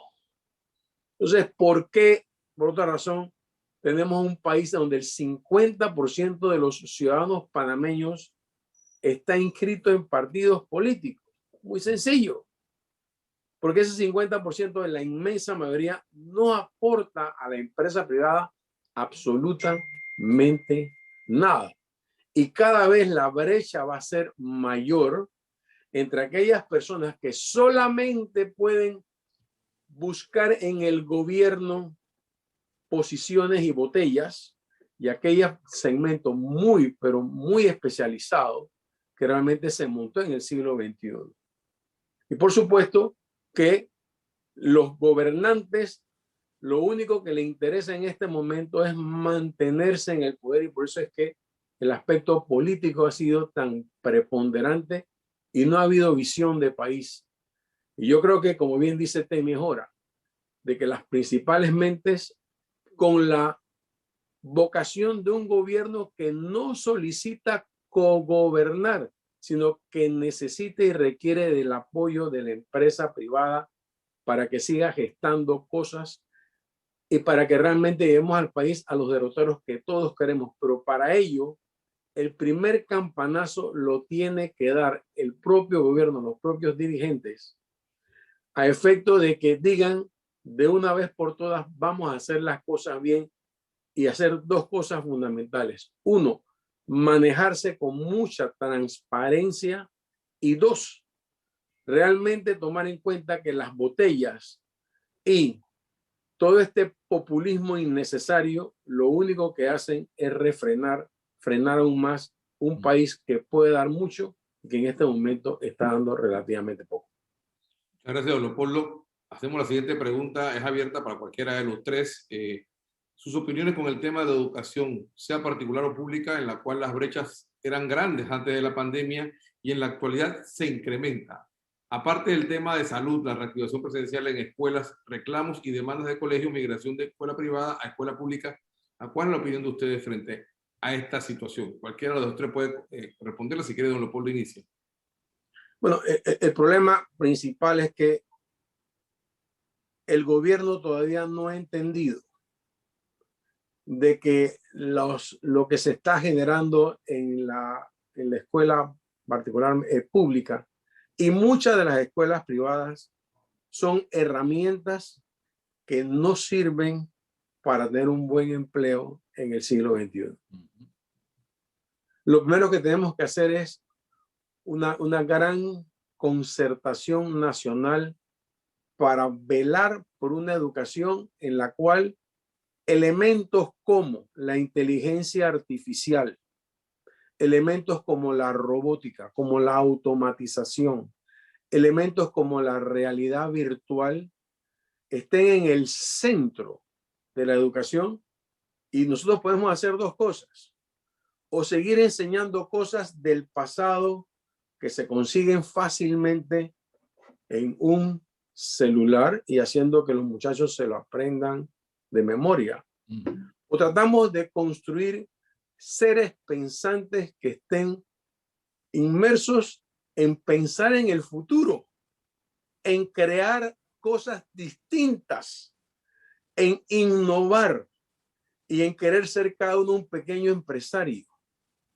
De lo contrario, seguiremos todavía con enseñanzas retrógradas, con profesores que no han cambiado ni un ápice su manera de cómo dictar clases ni qué enseñar, y simplemente estamos condenando al país a que muy poquitos puedan ir al extranjero o aquí a hacer grandes esfuerzos por ser autodidactas, porque la enseñanza tanto media como primaria, como incluso me atrevería a decir universitaria, dista cada vez más de lo que realmente la tecnología demanda, y de los cambios que tenemos enfrente a nuestro van o una de dos: o nos afianzamos en la parte educativa firmemente, o simplemente nos dejamos arrastrar por la tecnología, y en esa ola que nos arrastra posiblemente sigamos perdiendo grandes posibilidades y condenando a los panameños a seguir siendo dependientes, a seguir esperando subsidios, y cada vez que hay una pequeña calamidad, levantar la mano y decir: ¿dónde está el presidente? ¿Dónde está el ministro de cualquier cosa? Menos levantarnos por nuestros propios medios. Y es una lástima que el país se haya ido por el derrotero del poco importa con la educación, del populismo, que lo único que hace es simplemente crear seres humanos dependientes y no pensantes. Gracias, doctor. Temi, ¿quieres agregar? Voy a ser muy corto, pero puedo hacer yo creo que puedo hacer un programa de 1 hora sobre el tema de educación, porque me apasiona y porque creo que es el futuro del país, como lo ha dicho reiteradamente Leopoldo Neira. En primer lugar, desde hace 4 gobiernos hay un informe que dice claramente cuál es nuestro problema educativo. El tema del diagnóstico está ampliamente determinado ya. El problema es cómo hacemos para desarrollar soluciones, y ahí todos los gobiernos fracasan. ¿Por qué? En primer lugar, porque el Ministerio de Educación es un botín político, y ya empezando desde ahí ya es imposible desarrollar políticas educativas exitosas. En segundo lugar, porque ciertos gremios tienen secuestrado al Ministerio de Educación. Y ya una vez a mí me dijo un viceministro de Educación, yo nunca lo voy a olvidar, que me dijo que un director de mantenimiento mandaba más que él en el Ministerio de Educación. Yo le decía: yo no puedo creer lo que usted me está diciendo, viceministro. Me dice: yo te lo puedo probar. Yo he mandado a arreglar mi aire acondicionado de mi oficina que está dañado, he tenido que funcionar en otra oficina, y simplemente el jefe de mantenimiento no le ha dado la gana, y cuando le reclamé me dijo: usted tiene que esperar hace 2 semanas. Así están las cosas en este país. Pero ¿cuáles son los 4 focos que son los grandes problemas de educación? Y lo voy a resumir en 4, y que están claramente determinados desde hace 20 años. En primer lugar, el nivel educativo del profesor. La Universidad de Panamá está fallando en formar educadores, y por lo tanto ese educador, cuando llega a la escuela, no está enseñando correctamente. Entonces ese programa educativo de crear profesores está fallando, porque es obsoleto y porque no se ajusta a las nuevas realidades del mundo tecnológico que estamos viviendo hoy en día. Entonces, ¿qué resulta? Que si el profesor enseña mal, ¿qué obtenemos? Alumnos que no saben lo que están aprendiendo. Por lo tanto, ahí es el primer elemento que todo el mundo sabe y que no resuelve. El segundo elemento, las condiciones de las escuelas. todos sabemos que si uno tiene que trabajar en una oficina, que las condiciones son paupérrimas, los baños no funcionan y el salón no tiene aire acondicionado, en un país donde tenemos el calor que tenemos y la alta humedad, ¿quién se va a concentrar a recibir clases? ¿Quién puede desarrollar un buen papel en una oficina de trabajo si las condiciones no son óptimas? Entonces, exactamente lo podemos trasladar el estudiantado. Las condiciones en los colegios públicos de este país son paupérrimas. Yo he ido a varios y da lástima. Yo no me quiero ver en el papel de ese estudiante. Yo fui a colegio público y bueno, lamentablemente para ellos las condiciones son las que son. En mi época no fue así. No fue así. Entonces, ese es el segundo elemento. El tercer elemento, los programas de enseñanzas a los estudiantes. Estamos obsoletos también. El estudiantado no está recibiendo la enseñanza de futuro que hace referido Leopoldo aquí varias veces. Japón acaba de hacer una reforma hace unos años educativa profunda y Japón es el país quizás más tecnificado del mundo y acaba de hacer una profunda reforma educativa.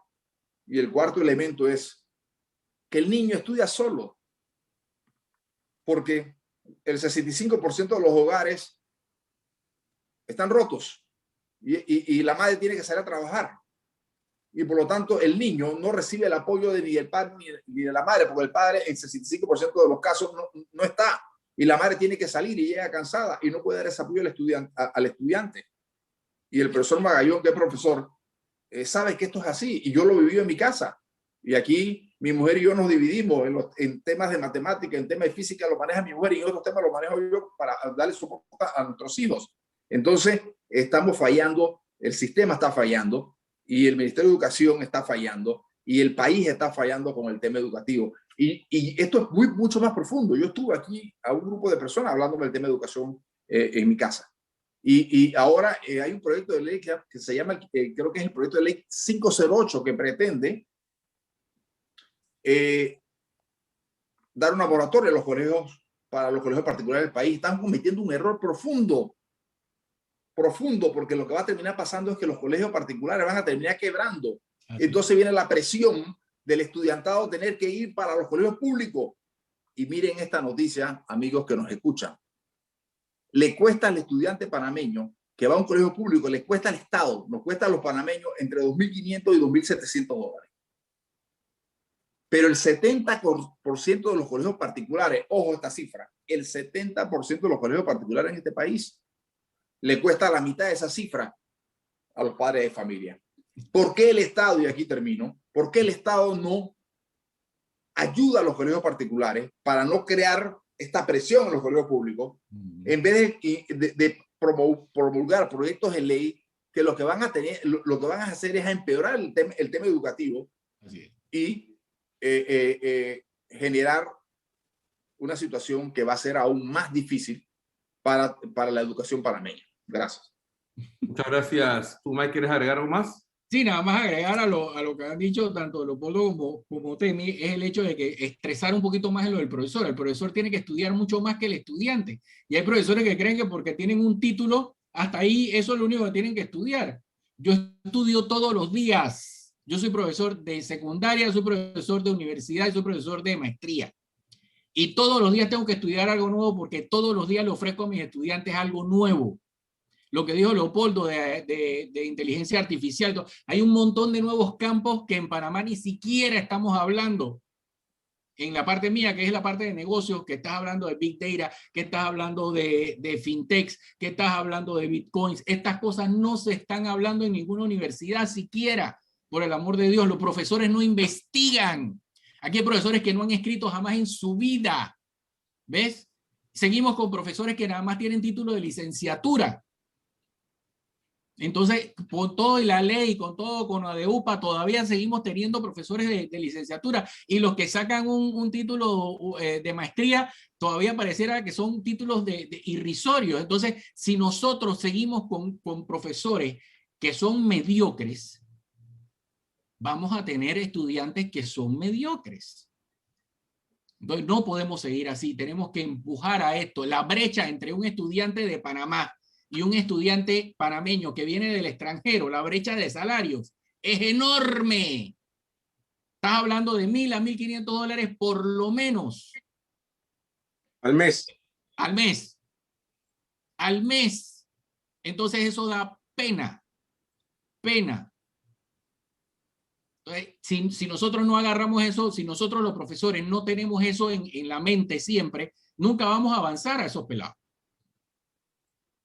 ¿Ves? Entonces te la dejo ahí, porque no es, o sea, yo ni siquiera me quiero meter en lo otro. Nada más te lo voy a pasar es con el profesor, porque nosotros tenemos la culpa. Nosotros los profesores tenemos la culpa y tenemos que ser mejores. Punto. Gracias, Mike. Vamos entonces a nuestras reflexiones finales para ir dándole el cierre a nuestra presentación del día de hoy.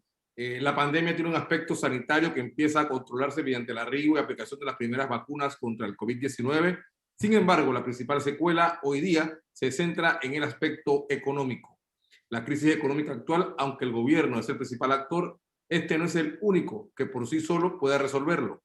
De tal forma que está llamado a convocar a todas las fuerzas vivas del país a un diálogo nacional.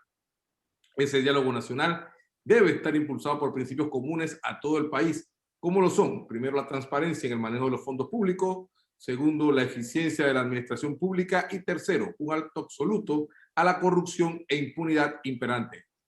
Reiteramos la necesidad de impulsar la economía de a pie, darle al ciudadano desempleado con contrato suspendido por un periodo de 4 meses un capital de consumo de entre $300 y $500 para que circule en la economía. Panamá es una economía que vive del crédito y el consumo. Esto tendría un efecto inmediato para reactivar el consumo en general, terminar con moratorias bancarias y reactivar empleos formales que están suspendidos. Esto hasta que los efectos de los grandes megaproyectos de inversión se sientan realmente en la economía y la generación de empleo. Panamá retornará a la senda del crecimiento en el año 2021. Será extraordinario, cerca del 10% para después crecer por encima del 5% y para el 2024 podremos estar por encima del año 2019. Es imprescindible que el gobierno se enfoque en empleos e inversiones. Es imperativo que el gobierno controle el gasto operacional y evite el endeudamiento y baje la razón deuda-PIB al 40% para el 2024. Los contratos ley con la nación, donde se otorgan concesiones a largo plazo, deben discutirse y negociarse de cara al país, porque es patrimonio de todos.